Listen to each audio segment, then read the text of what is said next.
শিল্পী, সাহিত্যিক, গবেষক, নির্মাতা সর্বস্তরের মানুষ রাস্তায় নেমে এসেছিল এবং বাংলাদেশকে স্বৈর শাসকের কবল থেকে উদ্ধার করেছিল।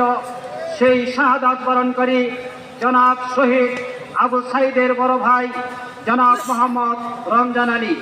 জনাব মোহাম্মদ রমজান আলী।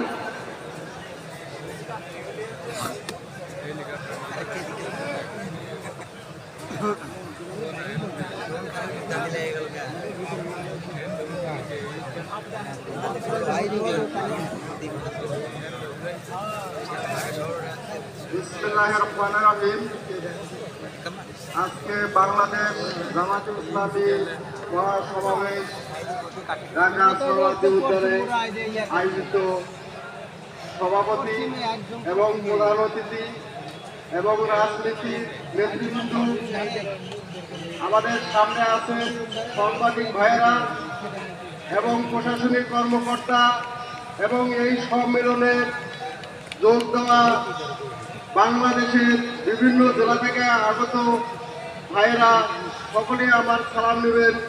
আসসালামু আলাইকুম। আমি আজকে এই সমাবেশে উপস্থিত হয়েছি শুধু একটি দাবি নিয়ে। সেটা 16 জুলাই যখন শহীদ আবু সাইদ 2 হাত প্রসারিত করে পুলিশের সামনে যে জীবন দিয়েছিল, যে কারণে সেই কারণের বাস্তবতা কি আমরা আজকে পেয়েছি নাকি? যদি সেই শহীদ ভাইয়ের তার বাস্তবতা যদি আমরা না পাই, তাহলে আমরা এই বাস্তবতা আমরা ফিরিয়ে চাই। আর না হলে আমাদের এই শহীদ ভাইদেরকে আমরা ফিরিয়ে চাই, যে শহীদ ভাইয়ের রক্তের বিনিময় এই বাংলাদেশ জুলাই গণ অভ্যুত্থান 24-এ যে শহীদ হয়েছে, এই শহীদের রক্তের বিনিময় এই বাংলাদেশ আজকে যে আমরা এই সমাবেশে একত্রিত হয়েছি, গত 17 বছর এই ফ্যাসিবাদ সরকারের আমলে আমরা কি এরকম সমাবেশ করতে পারছি কিনা?